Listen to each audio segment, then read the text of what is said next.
నిన్న మనం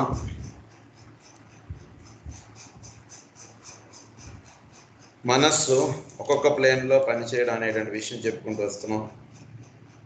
mental plane చెప్పుకున్నాం. ఇప్పుడు బుద్ధి ప్లేన్లో మనస్సు ఎలా పనిచేస్తుంది అనే విషయం మనం ఈరోజు చెప్పుకున్నాం.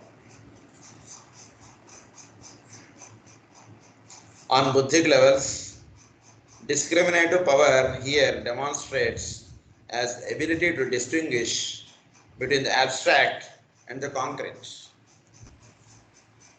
సో బుద్ధి ప్లేన్లో ఈ మనస్సు అనేటువంటిది పనిచేయడం వల్ల ఏం జరుగుతుందంటే it can distinguish between the abstract and the concrete. అంటే ఒక అంతర్యామి తత్వము, ఒక భౌతికమైనటువంటి విషయము, ఈ రెండింటిని చక్కగా విశదీకరించి and to arrive at conclusion apart from the ordinary apparatus. So ఒక చక్కటి కంక్లూజన్కి రాగలుగుతుంది. Apart from the ordinary apparatus అంటే మామూలుగా మనస్సుతో ఆలోచించే దానికన్నా, ఫిజికల్ బ్రెయిన్ కన్నా ఇంకొంచెం హై ఎవాల్వ్డ్గా ఇది ఆలోచించే మనస్సు ఒక చక్కటి అబ్స్ట్రాక్ట్ థింగ్, అంటే ఒక అబ్స్ట్రాక్ట్గా ఉన్నటువంటి విషయం, అంటే ఒక తత్వమునందు మనస్సు నిలబడగలుగుతుంది. బౌద్ధిక్ ప్లేన్లో ఆ తత్వమునందు ఉంచేటట్టుగా హెల్ప్ చేసేటువంటిది ఏమిటంటే మనస్సు. Adaptability to hierarchical enterprise shown by the initiate or master. So, adaptability to hierarchical enterprise అంటే ఒక హైరార్కీ అనేటువంటిది భూమి మీద పనిచేస్తుంది. వాళ్ళనే పరమ గురువులు అని మనం చెప్పుకున్నాం. వాళ్ళే the inner government of the world అంటారు. వాళ్ళు inner government of the world అంటారు వాళ్ళని. సో వాళ్ళు పనిచేస్తున్నారు. వాళ్ళతో ఒక చక్కటి సత్సంబంధం, ఒక చక్కటి లింకప్ మీకు ఇచ్చేటువంటిది ఏదంటే మనస్సు. భూమి మీద వాళ్ళు ఎక్కడెక్కడో ఉండి పనిచేస్తున్నారు. మీరు ఇక్కడ ఉన్నా సరే మీ మనస్సు ద్వారా మీరు వాళ్ళతోటి లింకప్లో ఉండొచ్చు. సో ఇది బుద్ధి ప్లేన్లో ఉండి మనస్సు ద్వారా ఆ రకంగా మీకు లింకప్ ఇచ్చే రకంగా మనస్సు మీకు హెల్ప్ చేస్తుంది. Shown by the initiate or master and his receptivity to life impulses and spiritual currents emanating from the planetary logos of his ray. తద్వారా మన ప్లానెటరీ లోగోస్, మన ఏ రేకి సంబంధించిన వాళ్ళమో ఆ రేకి సంబంధించినటువంటి రేస్కి మనం బాగా రెస్పాండ్ అవ్వగలుగుతాం. మనది 6th రే ఉండొచ్చు, 5th రే ఉండొచ్చు, 4th రే ఉండొచ్చు, ఏ రే అయితే ఆ రే, దానికి మనం చక్కగా రెస్పాండ్ అయ్యి తద్విధముగా మనం చక్కగా మనం అభివృద్ధి పొందడానికి మనస్సు చాలా సహాయపడుతూ ఉంటుంది మనకి.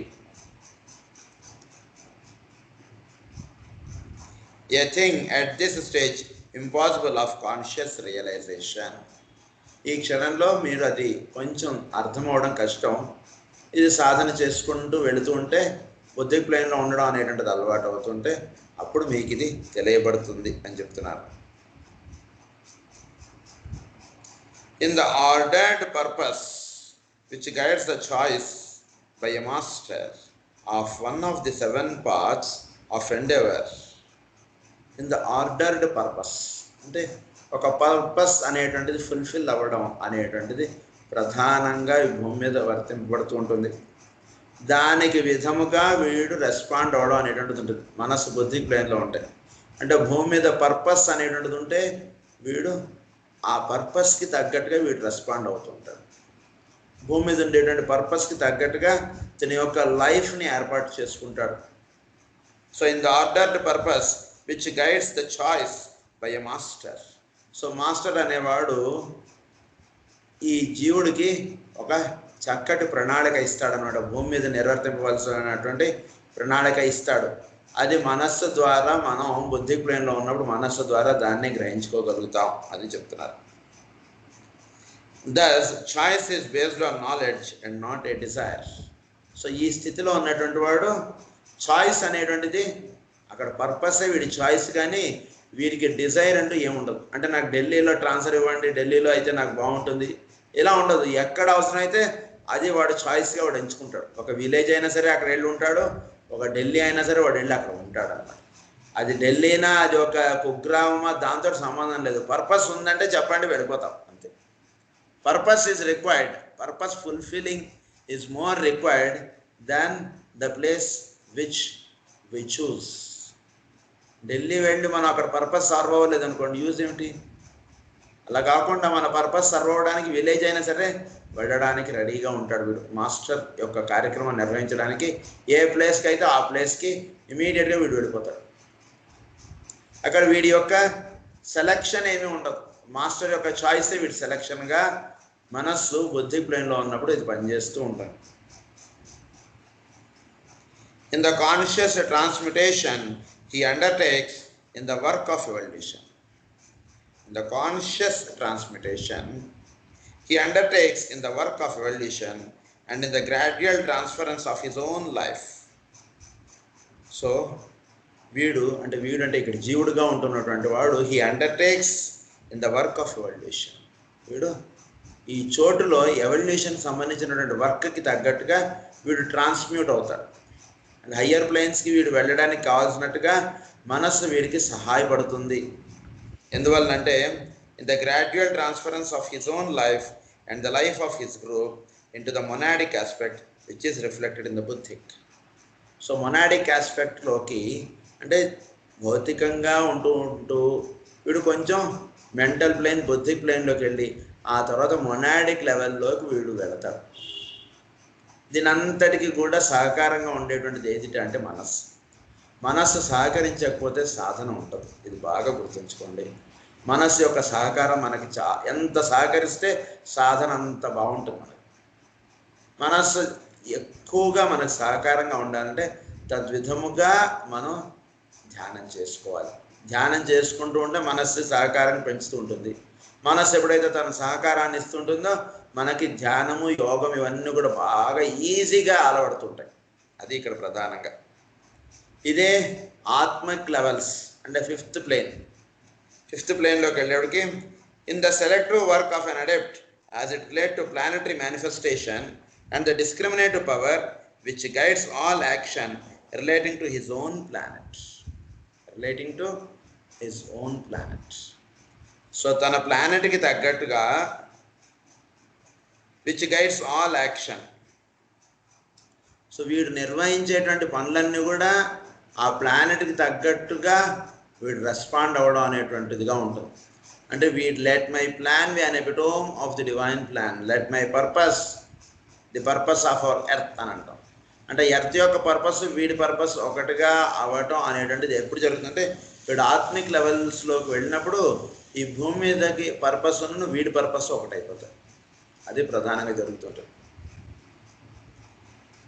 సో అది జరుగుతూ ఉన్నప్పుడు the discriminative power which guides all action relating to his own planet and the 2 others associated with earth as a systemic triangle.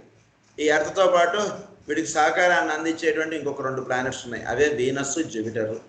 ఈ 2 యొక్క సహకారంతో చక్కగా వీడు పురోగమింపగలుగుతాడు.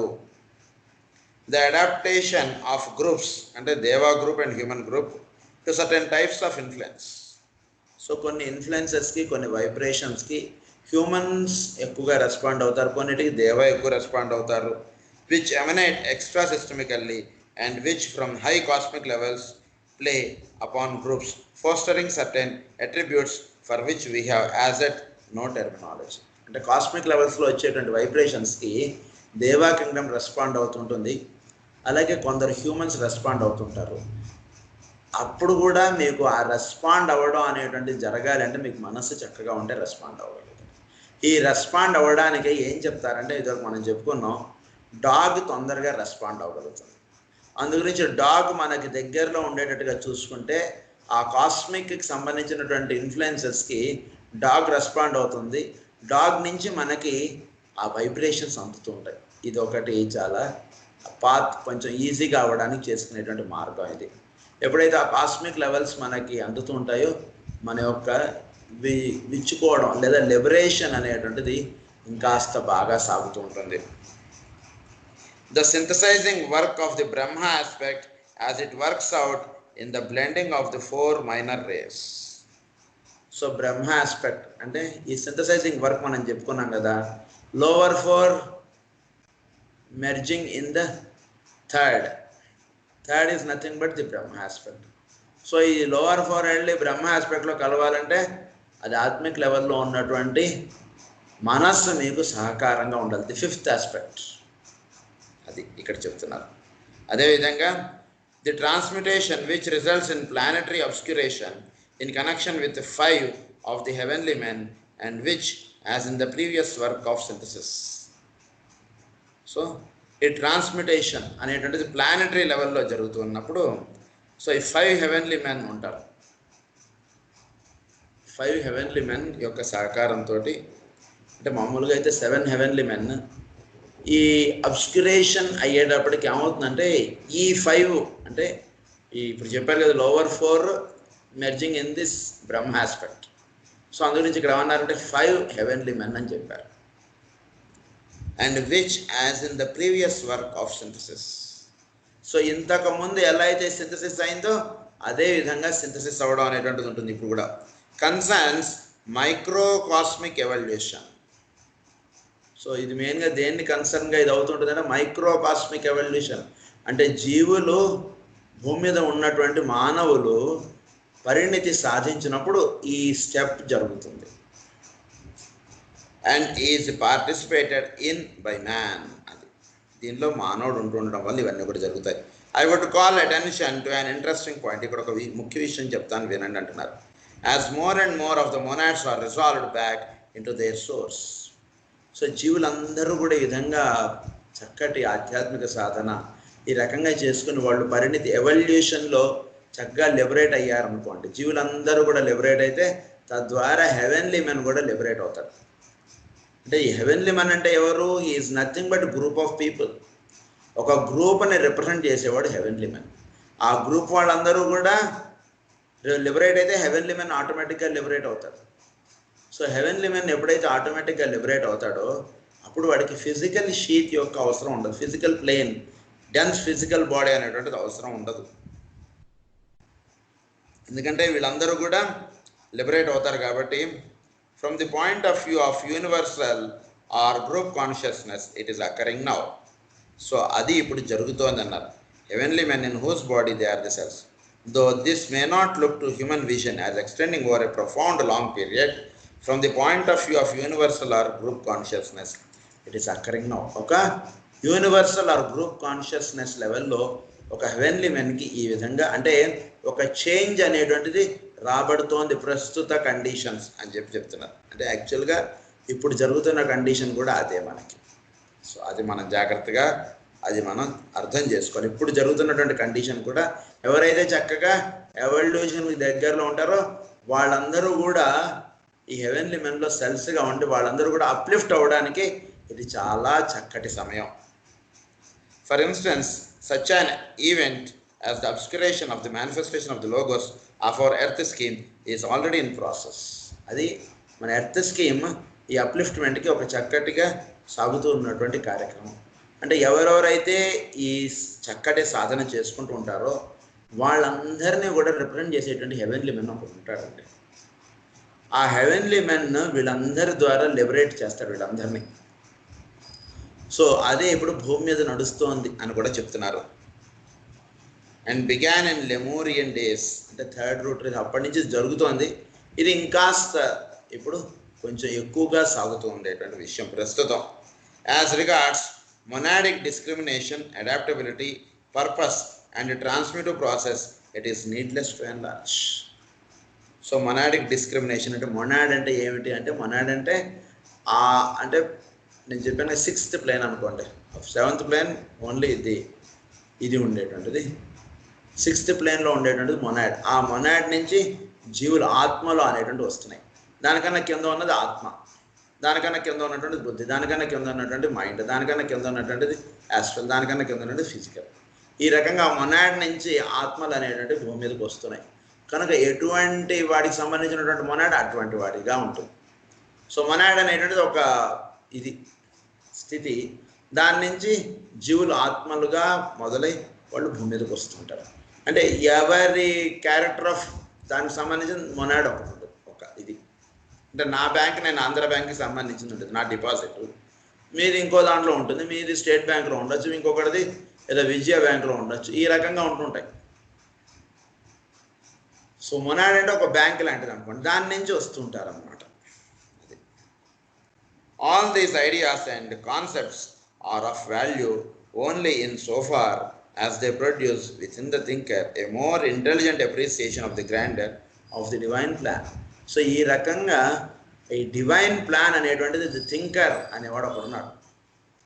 ఈ భూమి మీద థింకర్ అనేవాడు ఉన్నాడు. ఆయన్నే మనలో ఉండేటువంటి పరమాత్మ అంటాం. సో మనలో ఉంటూ ఆయన మన చేత ఆలోచింపజేస్తూ ఉంటాడు. కనుక thinker A more intelligent appreciation of the grandeur of the divine plan, an appropriation of the energy and the force which is his by right of every participation in the process of manifestation. So ఏదైనా సరే సృష్టిలో manifest అవ్వాలంటే మొట్టమొదటిగా ఈ thought అనేటువంటిది ఒకటి వస్తుంది. ఈ భూమి మీద ఫలానా వస్తువు అవసరం లేదా సృష్టి అవసరం, ఈ రకమైనటువంటి ఆలోచన ఆ హయ్యర్ ప్లేన్స్లో వస్తుంది. అది థింకర్ దగ్గర ఫస్ట్ స్టార్ట్ అవుతుంది, అది తర్వాత భూమి మీద మేనిఫెస్ట్ అవుతూ ఉంటుంది. Manifestation and a wise cooperation in the furtherance of the evolutionary plan. Wide cooperation in the furtherance of the evolutionary plan. So దీనికి ఈ మేనిఫెస్టేషన్కి ఒక కోఆపరేషన్. ఈ కోఆపరేషన్ అంటే ఏమిటంటే, అండ్ వైజ్ కోఆపరేషన్ అంటే ఏంటంటే, సృష్టిలో ఒకటి మేనిఫెస్ట్ అవ్వాలి అంటే దానికి పనిచేస్తుండేటువంటి వాళ్ళందరి యొక్క సహకారము అని అర్థం. అంటే సంకల్పముగా దైవం నుంచి దిగి వస్తుంది, అది ఫర్దర్గా మేనిఫెస్ట్ అవ్వడానికి ఎంతో దేవతలు ఎంతో వీళ్ళందరూ కూడా పనిచేయడం వలన అది భూమి మీద మేనిఫెస్ట్ అవుతుంది. కనుక వీళ్ళందరి యొక్క సహకారం అనేటువంటిది లేదా వీళ్ళందరి యొక్క కార్యక్రమం అనేటువంటిది ఉంటుంది. కాబట్టి దాన్ని ఏమన్నారంటే ఇట్స్ వైజ్ కోఆపరేషన్ అని అన్నారు. In the furtherance of the evolutionary plan as it effects him individually and his groups. So ఆ ఎవల్యూషనరీ ప్లాన్ అనేటువంటిది ఇండివిజువల్గా ఉంటుంది, గ్రూప్గా కూడా ఉంటుంది. సో ఈ ఇండివిజువల్గాను గ్రూప్గాను ఉంటూ ఉన్నటువంటిది ఏమిటా అంటే the divine plan from the thinker. So ఆ థింకర్ నుంచి డివైన్ ప్లాన్ అనేటువంటిది భూమి మీదకి రాబడటం, తద్విధముగా మానవులు పరిణితి చెందడం, లిబరేట్ అవ్వగలగటం, ఇదంతా కూడా ఎంతోమంది యొక్క కోఆపరేషన్. దీనికి దేవతలు హెవెన్లీ మెన్ వీళ్ళందరి యొక్క కోఆపరేషన్ ఇదంతా జరుగుతుండడం వలన ఈ సృష్టిలో ఈ రకంగా ఒక లిబరేషన్కి కావాల్సినటువంటి కార్యక్రమం అంతా కూడా ఏర్పడుతోంది. దీంతో మనకి మనస్సుకి సంబంధించినటువంటి టాపిక్ అయిపోయింది. So that completes the topic of manas. ఇప్పుడు మనం అది పెద్ద సెక్షన్ అది అయిపోయింది, డివిజన్ బి అనేటువంటిది. ఇప్పుడు మనం డివిజన్ సిలో ఉన్నాం ప్రస్తుతం. The egoic ray and solar fire. ఈ టాపిక్ గురించి ఇవాళ నుంచి చెప్పుకుంటాం మనం. సెక్షన్ 2లో డివిజన్ సిలో the egoic ray and solar fire. ఏంటిది egoic ray and solar fire అంటే చూద్దాం. The nature of the causal body. దీన్నే కాజల్ బాడీ అని చెప్తున్నారు మనకి. ఈ కాజల్ బాడీయే మనకి మనం చెప్పుకుంటూ వచ్చాం ఇదివరకు. దాని గురించి ఇంకా ఇప్పుడు కాజల్ బాడీ గురించి కాస్త వివరంగా మనకి ఇప్పుడు వస్తుంది. It is formed by the contact of the two fires of spirit and matter. So the nature of the causal body law, it is formed by the contact of the two fires of spirit and matter. It is produced at individualization. ఈ రెండు విషయాలు మనం ఇప్పుడు ఇందులో అన్ని ఇచ్చారు topics. అందులో మనం ఇప్పుడు the nature of the egoic or causal body గురించి చెప్పుకుంటాం. The subject of the egoic ray and its relation to the second fire is one of the vital import to three types of people.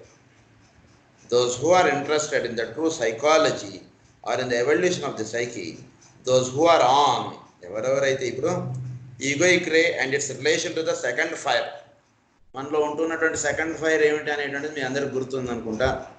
దాన్నే the love wisdom, that is our second fire. First fire means will aspect, second fire love wisdom, third fire active intelligence. ఈ మూడు ఫైర్స్లో second fire love విజ్డమ్కి సంబంధించినటువంటిది ఏమిటి అంటే ఇది egoic రే. Egoic రే second ఫైర్కి సంబంధించినటువంటిది అనమాట. So and is one of vital import to 3 types of people. ఇది చాలా ముఖ్యమైనటువంటిది, వైటల్ ఇంపోర్ట్, పైనుంచి తెచ్చుకున్నటువంటిది అంతా కూడా. అందుకని జానాలంటే this is vital import.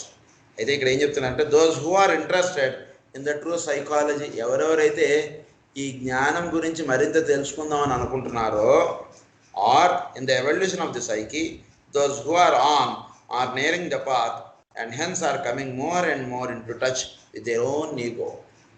So మనం మీరందరూ కూడా చక్కగా ఆసక్తిగా ప్రతిరోజు చదువుకుంటున్నారు కాబట్టి ఇంకాస్త దగ్గరికి వెళ్దాం, ఇంకాస్త పై స్థితికి వెళదాం మనందరం అని చెప్తున్నారు ఆయన. చక్కగా ఇక్కడ దాకా వచ్చారు కదా, ఇవన్నీ అర్థం చేసుకుంటూ వస్తున్నారు కదా, ఇంకాస్త పై స్థితికి సంబంధించినటువంటి చెప్తాను. మీరందరూ శ్రద్ధగా వస్తున్నారు కాబట్టి ఇవన్నీ మనం చదువుకోగలుగుతున్నాం, ఇవన్నీ మనం చెప్పుకోగలుగుతున్నాం. కాబట్టి ఆయన ఏమంటున్నారంటే ఇంకాస్త వివరణంగా నేను పై స్థితుల గురించి చెప్తాను, ఈగోయిక్ రే గురించి చెప్తాను ఇప్పుడు మీకు వినండి అంటున్నారు. Those who are on or nearing the path and hence are coming more and more in to touch with their own ego. So మీరు శ్రద్ధగా వస్తున్నారు, వింటున్నారు. ఇప్పటిదాకా మీరు ఈ పేజ్ దాకా మీరు చదువుకున్నారంటే you are going more to the egoic plane అని అర్థం అండి. అంతే. మనం విశాఖపట్నం మనం వెళుతున్నాం అనుకోండి, రాజమండ్రి దాటా అంటే విశాఖపట్నానికి దగ్గరలో ఉన్నాం అని అర్థం. లేదా రాజమండ్రికి దగ్గరలో ఉన్నాం అనుకోండి అంటే ఇంకేం పర్వాలేదండి, రాజమండ్రి దాటితే ఇంకో 3 గంటలు మీరు విశాఖపట్నం వెళ్ళిపోతారు అన్నట్టుగా అనమాట ఈగోయిక్ రే అనేటువంటిది. సో ఇన్నాళ్ళు మీరు శ్రద్ధగా ఇలా చదువుకోవడం ఇదంతా చేస్తున్నారంటే you are almost in the egoic ray అని అర్థం అండి. మనందరం కూడా అది ఇక్కడ చెప్తున్నారు ఆయన. సో ఈగోయిక్ రే అంటే ఏంటో ఇప్పుడు ఆయన ఎక్స్ప్లెయిన్ చేస్తారు, చూద్దాం.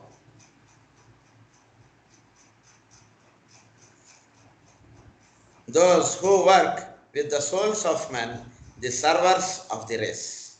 సో మన ఏమంటున్నారంటే those who work with the souls of men, మానవుల్లో ఉండేటువంటి సోల్స్ తోటి మనం సత్సంబంధం పెట్టుకోవాలి. ఇక మీదట ఇప్పటి నుంచి మనం జీవుల్ని మన సోల్స్గా దర్శించాలి, కానీ వాళ్ళ యొక్క రూపురేఖల్ని, వాళ్ళ యొక్క పేర్లని, వాళ్ళతోటి మనకు ఉండేటువంటి రిలేషన్ని కాదు. ఇక మీదట మన యొక్క ఇది మార్చుకుందాం ఇప్పటి నుంచి అందు గురించి ఆయన ఇక్కడ ఈ పాయింట్ చెప్తున్నారు మనకి. The reason for this is because in the due comprehension of this subject that of the ego functioning in the causal body comes the ability to work scientifically with the problem of one's own evolution. So ego తోటి మీరు work చేద్దాం అన్నట్టుగా ఉంటే అది ఎప్పుడు ఉంటుందంటే, పక్కన ఉన్నటువంటి వాడు ఏమైనా సరే వాడు పాపం కొంచెం దీనస్థితిలో ఉన్నాడు అనుకోండి, వాడికి ఏ విధంగా అయినా సరే మనం సహాయం చేద్దాం. పాపం చాలా దీనస్థితిలో ఉన్నాడే, వాడికి పాపం మందులు లేవు, మనం మందులు ఇద్దాం, లేదా వాడికి ఆహారం లేదు మనం ఆహారం పెడదాం అనేటువంటిది మీలో కలుగుతోంది అంటే ఈ ఈగోయిక్ రే వచ్చి మీ కాజల్ బాడీ తోటి లింకప్ ఉంది కాబట్టి మీలో ఇప్పుడు ఆలోచన వస్తుంది. నిన్నటి దాకా ఆలోచన రాలేదు, ఈరోజు ఆలోచన వచ్చిందంటే that means your egoic ray is in your causal body.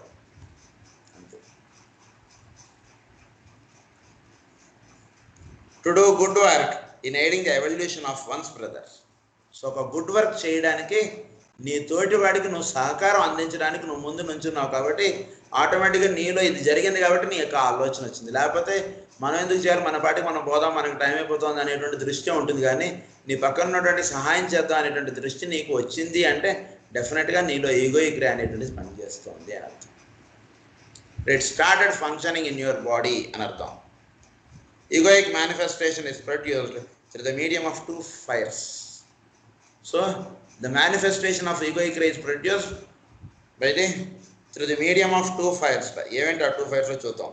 Let us therefore consider somewhat the subject of the egoic ray and the causal body, viewing it from the standpoint of the microcosm.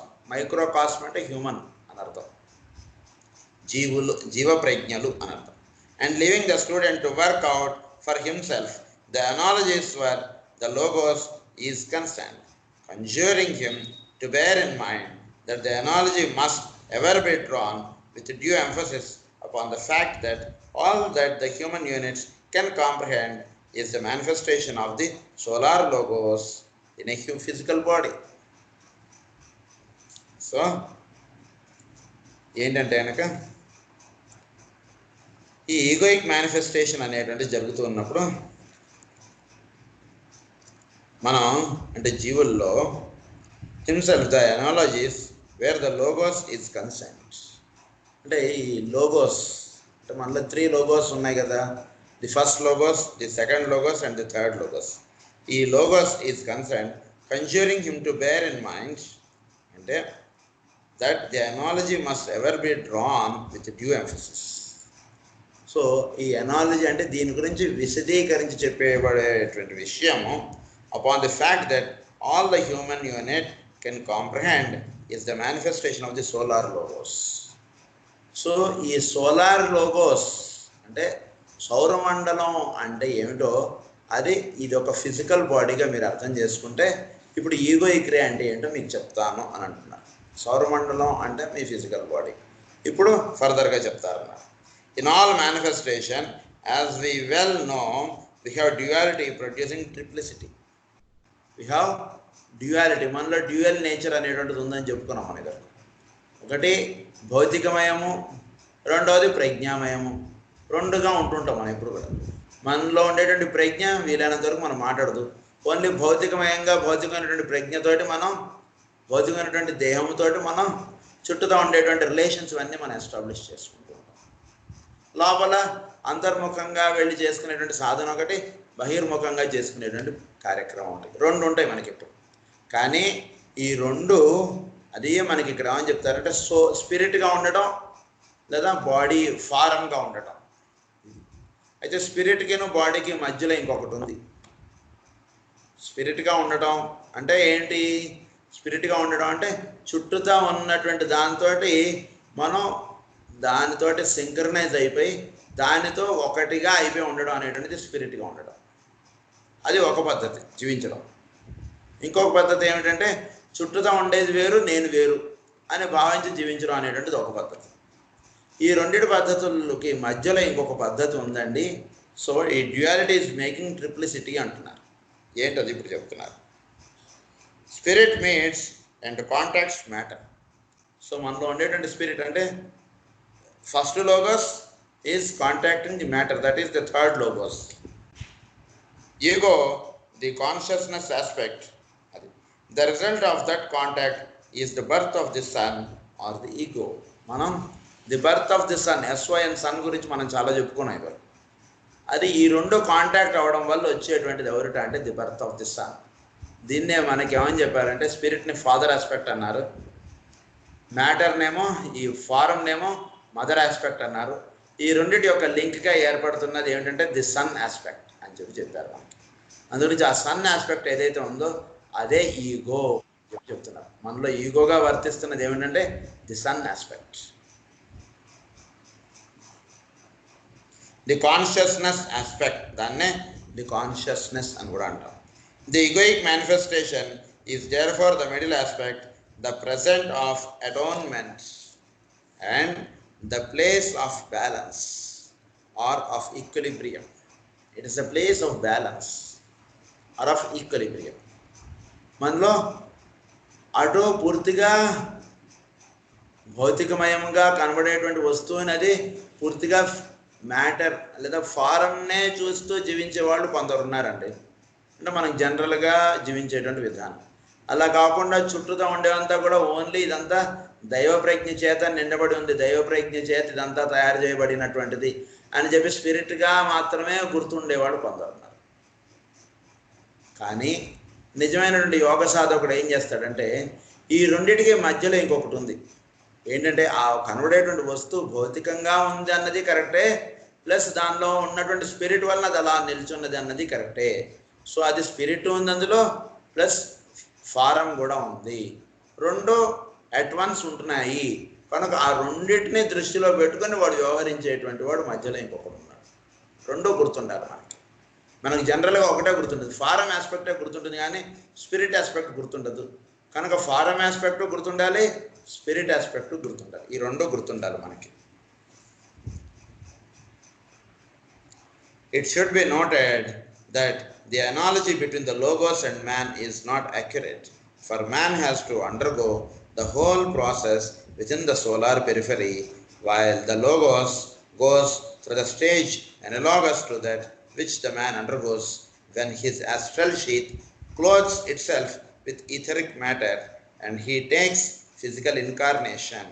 So logos ki no human బీయింగ్కి కొంచెం తేడాలు ఉన్నాయని చెప్తున్నారు. మనకి same logos వాళ్ళు కాదు. Logos అంటే ప్రజ్ఞలు అన్నవాళ్ళు. సో ఫిజికల్గా మనం మానవులం. సో వీళ్ళిద్దరిలో కొంచెం తేడాలు ఉన్నాయండి, ఇద్దరు సేమ్ అని అనుకోకండి అని చెప్తున్నారు. సో ఈ మానవులు అనేవాళ్ళు ఏమన్నారంటే, అంటే సన్ అనేవాడు సెంటర్గా ఉంటే పెరిఫరీలో ఉండేటువంటి వాళ్ళందరినీ మానవులుగా చెప్తారు. Space is centre, man is in circumference అన్నది ఏదో వస్తుంది మెడిటేషన్. సో ఈ సర్కంఫరెన్స్లో అంటే ఈ పెరిఫరీలో ఉండేటువంటి జీవులు అనేవాళ్ళు ఎప్పుడు కూడా మానవులు అనేవాళ్ళు ఎలా ఉంటున్నారంటే సెంటర్లో ఉండడంగా కాకుండా పెరిఫరీలో ఉండడం అనేటువంటిది ఎక్కువగా ఉంటున్నారు. పెరిఫరీలో ఉండడం అంటే ఓన్లీ డెన్స్ ఫిజికల్ని మాత్రమే దృష్టిలో పెట్టుకుని జీవించేటువంటి వాళ్ళుగా ఎక్కువ మంది ఉంటున్నారు.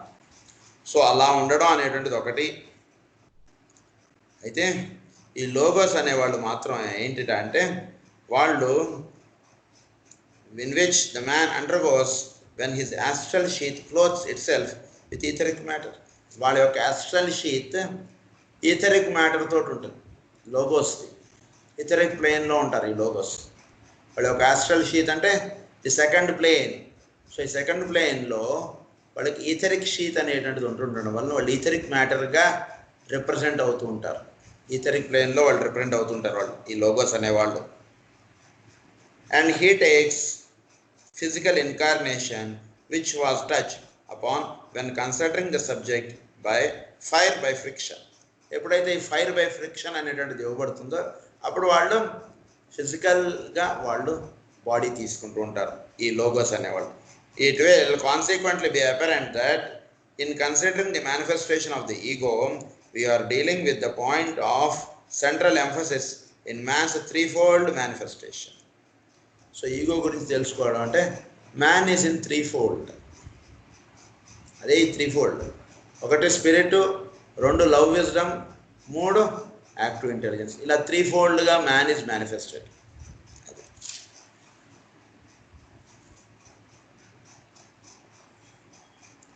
We are concerning ourselves with that division of his nature which concerns the process of making him the perfect six-pointed star during the preliminary stage. So మానవుడు అనేవాడు 6-pointed స్టార్గా ఉంటున్నట్ట ఇన్ హిజ్ ప్రిలిమినరీ స్టేజ్లో. ఏంటి ప్రిలిమినరీ స్టేజ్లో 3-pointedగా ఉండడం అంటే, ఒకటి the threefold personality and the threefold triad merged. Threefold personality అంటే physical plane, astral plane, mental plane, ఇవి త్రీఫోల్డ్. అంతేకాకుండా దీన్ని సత్వము, రజస్సు, తమస్సు అని చెప్పి that is the threefold personality. So మానవుల యొక్క పర్సనాలిటీస్ సత్వముగా జీవించేవాళ్ళు కొందరున్నారు, అంటే కేవలం ఒక చక్కటి జీవన విధానం మాత్రమే ఉండేటువంటి వాళ్ళు. కొందరు రజస్సుగా ఉంటున్నారు, కొందరు తమస్సుగా ఉంటున్నారు. రజస్సుగా అంటే అది చేద్దాం, ఇది చేద్దాం, ఇలాంటి ఏదో ఒకటి ఒక వాడికే ఉందా మనకెందుకు లేదు, మనకు కూడా ఉండాలి అనేటువంటి గుణం ఎక్కువగా ఉంటుంది అనమాట.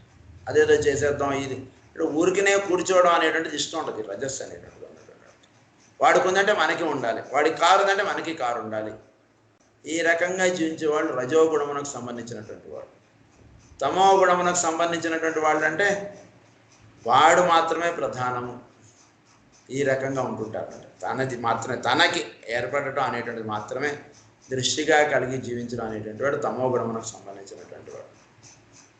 కనుక జీవులు అనేవాళ్ళు సత్వము, రజస్సు, తమస్సు మూడుగా ఉంటున్నారు. అది త్రీఫోల్డ్ పర్సనాలిటీ. ఇంకోటి అన్నారు త్రీఫోల్డ్ ట్రయాడ్. సో మానవుళ్ళు త్రీఫోల్డ్ ట్రయాడ్గా ఉంటున్నారు. అంటే ఏంటి? Will aspect, love wisdom, active intelligence, ఇది ట్రయాడ్గా ఉంటుంది మానవుల్లో, ది హయ్యర్ ట్రయాడ్. సో ఈ threefold triad, threefold manifestation personality, ఇవి మొత్తం కలిపితే 6. కనుక ఈ 6-pointed స్టార్గా ఉంటున్నటువంటి వాళ్ళు దాన్నే డబుల్ ట్రయాంగిల్గా వేస్తాం అన్నమాట. 6-pointed స్టార్ని ఒకటి అప్పర్ ట్రయాంగిల్, ఇంకొకటి లోవర్ ట్రయాంగిల్గా వేస్తాం. ఇది 6-pointed స్టార్ అని చెప్తారు. 6 పాయింట్స్ వస్తాయి కదా, అది 6-pointed స్టార్. సో దీనిలో మీకు జరగబోయేది ఏమిటంటే, ఈ అప్పర్ ట్రయాంగిల్ 3 అంటే లోవర్ ట్రయాంగిల్ అంటే కోణం, అధో త్రికోణము, ఊర్ధ్వ త్రికోణము అంటారు తెలుగులో చెప్పడం. అంటే ఈ ఊర్ధ్వ త్రికోణము అధో త్రికోణంలో జరిగేది ఏమిటంటే, ఎప్పుడైతే ఈ 6లో 6th పాయింట్ ఏమిటంటే కనుక ఫిజికల్ బాడీ, అదే యాక్టివ్ ఇంటెలిజెన్స్ అని చెప్పుకున్నాం, ఫారం ఆస్పెక్ట్. ఈ ఫారం ఆస్పెక్ట్ ఎప్పుడైతే వాడికి దాని మీద బంధం అనేటువంటిది పోతుందో అప్పుడు వాడికి మిగిలేది ఏమిటంటే 5 పాయింటెడ్ స్టార్. సో ఈ జీవులకి 5 పాయింటెడ్ స్టార్ అనేటువంటి దాని గురించి మనం చెప్పుకున్నాం, అది మకరముగా చెప్పారు. కనుక మనం హయ్యర్ ప్లేన్స్కి ఎలివేట్ అవ్వాలంటే 5 పాయింటెడ్ స్టార్ని మనం ధ్యానం చేయడం వలన మనకి ఏమవుతుందంటే హయ్యర్ ప్లేన్స్కి మనం ఎలివేట్ అవుతుంది. దాన్నే మకరముగా, అంటే ఈ 2 చేతులు 2 కాళ్ళు తల, ఇది ఒక 5 పాయింటెడ్ స్టార్గా మనలో తయారవుతుంది. ఆ కింద ఉన్నటువంటి 6th పాయింట్ ఏమిటంటే ఫిజికల్ బాడీ. ఈ ఫిజికల్ బాడీ మీద వాడికి బంధం అనేటువంటిది పోయినప్పుడు ఏమవుతుందంటే he will be liberated to the 5 pointed star. అది. సో ఎప్పుడైతే ఈ 5 పాయింటెడ్ స్టార్లోకి వెళతాడో అప్పుడు వాడిని అప్పుడు ఉండేటువంటి స్థితి ఏమంటారంటే మానసపుత్ర అంటారు. అంటే వాడికి మనస్సు అనేటువంటిది ప్రధానముగా ఉంటుంది. మనస్సు వాడిని అధోలోకాల్లోకి లాగడం అనేటువంటిది ఉండదు. మనస్సు బేస్గా దాని నుంచి పై ప్లేన్స్లో వాడు ఉంటాడు. అందుకంటే కింద ఉన్న అనేటువంటి వీటిలో పెద్దగా పని చేయవు. అంటే అవేవి వీడిని ఇన్ఫ్లుయెన్స్ చేయవు, ఆ రకంగా జీవిస్తాడనమాట. To state the whole in terms of fire, ఇది ఫైర్స్గా చెప్తారు. The causal body is produced by means of the positive life or fire of the spirit meeting the negative fire of matter or fire by friction. This causes the blazing forth of solar fire. So స్పిరిట్గా ఉన్నటువంటి fire, తర్వాత active ఇంటెలిజెన్స్గా ఉన్నటువంటి దాన్నే fire by friction అని అన్నారు. So ఈ fire by friction, ఈ రెండింటి మధ్యలో ఇంకొక ఫైర్ ప్రొడ్యూస్ అవుతుంది. సో ఈ ఫైర్ బై ఫ్రిక్షన్ ఏమన్నారంటే నెగిటివ్ ఫైర్ అన్నారు, ఈ స్పిరిట్గా ఉన్నటువంటిది పాజిటివ్ ఫైర్ అన్నారు. సో ఈ రెండింటి మధ్యలో ఇంకొక ఫైర్ ఉంది, దాన్నే ఏమన్నారంటే బ్లేజింగ్ ఫోర్త్, దాన్నే సోలార్ ఫైర్ ఆర్ సన్ అని అన్నారు వాడిని. The central blaze ఇన్ఎవిటబుల్లీ in due course burns of the third fire. So ఈ సెంట్రల్ ఫైర్ ఏదైతే ఉందో అది ఈగోయిక్ రే ఈ థర్డ్ ఫైర్ని బర్నప్ చేసేస్తుంది. అంటే ఫిజికల్ బాడీ యొక్క నీడ్ అనేటువంటిది ఏమీ లేదు అనేటువంటి స్థితికి వీడు వెళ్ళిపోతాడు. అంటే ఫిజికల్గా ఉన్నవి ఏవి వీడిని బంధించవు. సో బంధించకుండా ఉంటాయి అంటే ఎప్పుడు ఉంటాయంటే ఊరికినే అది అవుతుంది. ఈ ఎగ్జామ్ రాస్తే వాడికి ఐఏఎస్ సెలక్షన్ వస్తుందండి అని అన్నారు అనుకోండి, ఈ ఎగ్జామ్లో పాస్ అయిన వాడికి ఐఏఎస్ సెలక్షన్ వస్తుందంటే అందరికీ రాదు. ఆ ఎగ్జామ్ పాస్ అవ్వాలంటే నువ్వేం చేయాలి, అదే మనం చేసుకోవాలి. చేసుకుంటూ వెళుతూ ఉంటే అప్పుడు మనకి ఫిజికల్ బాడీ నుంచి డిటాచ్ అవుతాం. ఫిజికల్ బాడీలోనే ఉంటున్నా మనం డిటాచ్డ్గా ఉంటాం. ఒక హోటల్లో ఉంటున్నాం అనుకోండి, మనం ఏదో ఆఫీస్ వర్క్ మీద ఏదో ఢిల్లీనో బాంబేనో ఎక్కడికో వెళ్ళాం, లేదా వేరే కంట్రీ వెళ్ళాం. అక్కడ మనకు ఆఫీస్ వాళ్ళు ఒక చక్కటి 5 స్టార్ హోటల్లో మనకి అకామిడేషన్ ఇచ్చారు. సో అక్కడ ఉంటున్నప్పుడు అవన్నీ మనం అనుభవిస్తాం, కానీ ఇవన్నీ నావి అని మనం ఏది అనుభవించం. చూడండి, అక్కడ టీవీ ఇస్తాడు, ఏవో ఇస్తాడు, చాలా ఇస్తాడు, అవన్నీ వీళ్ళు enjoy everything. But at the time of living the room మనం ఆ రూమ్ వాళ్ళకి, ఆ హోటల్ మేనేజ్మెంట్ వాళ్ళందరికీ కూడా థ్యాంక్స్ చెప్పేసి, చాలా థ్యాంక్స్ అండి అని చెప్పేసి ఎంతో సంతోషంగా అందులో నుంచి బయటకు వచ్చేస్తాం. ఎందువల్ల వచ్చేస్తున్నాం అంటే అది ఏది ఇది నాది అని అనుకోలేదు కాబట్టి మనం ఎంతో హ్యాపీగా మనం బయటకు వస్తాం. చాలా బాగుంది సార్ మీ హోటల్, మీ వాళ్ళ సర్వీసెస్ చాలా బాగున్నాయని ఇంకా వాడికి టిప్ ఇస్తాం. వాళ్ళందరూ చాలా మనకి అడగంగానే అన్నీ ఏర్పాటు చేశారని చెప్పి. అదే మనం మనది అని ఏదైతే అనుకుంటున్నామో దాని నుంచి వెళ్ళిపోయేటప్పుడు మాత్రం మనం చాలా బాధపడిపోతూ మనం ఏదో కోల్పోయాం, ఇదేదో మనం తెచ్చుకున్నది అని మనం అనుకుంటూ చాలా బాధ, నిరుత్సాహము, చాలా దిగులు పడిపోతూ మనం ఆ ఇంట్లోంచి మనం బయటికి వెళ్తాం. అంటే ఏంటి అక్కడ ఇక్కడ తేడా ఏమిటి? నువ్వంటూ ఏది ఇల్లు తెచ్చుకోలేదు ఈ భూమి మీదకి, నువ్వు ఒక్కడిగానే వచ్చావు. అక్కడ అది నీది కాదు అని నువ్వు అనుకున్నావు కాబట్టి సంతోషంగా బయటకు వెళ్ళగలుగుతున్నావు. ఇక్కడ ఇది నాది అని నువ్వు అనుకుంటున్నావు కాబట్టి ఈ ఇంట్లోంచి వెళ్ళాలంటే చాలా బాధగా వెళుతున్నావు. అంటే ఇక్కడ ఏమిటి నువ్వు అంటే నీ ఆలోచనే అక్కడ అడ్డుగా నీకు ఉంటుంది, కానీ నిజానికి అక్కడ ఉన్నటువంటి పదార్థం లేదా నీ చుట్టూతో ఉండేటువంటి ఫారం లేదా నీ చుట్టూతో ఉండేటువంటి ఇంటిలో ఉండేటువంటి గోడలు కానీ, తలుపులు కానీ, లేదా ఇంట్లో ఉండేటువంటి వస్తువులు కానీ అవేవి నేనేమి చేయట్లేదే. నీకు వాటికి ఉండేటువంటి రిలేషనే నీకు బాధ ఇస్తుంది, నీకు వాటికి ఉండేటువంటి రిలేషనే నీకు సంతోషం ఇస్తుంది. సో ఈ రిలేషన్ అనేటువంటిది నువ్వు ఎస్టాబ్లిష్ చేసుకుంటున్నది, కానీ వస్తువుల్లో ఉన్నదంటూ ఏమీ లేదు. నువ్వు నీ రిలేషన్ నువ్వు ఆ విధంగా వాటిని చూడడం అనేటువంటిది నీలో ఉన్నటువంటి జబ్బు.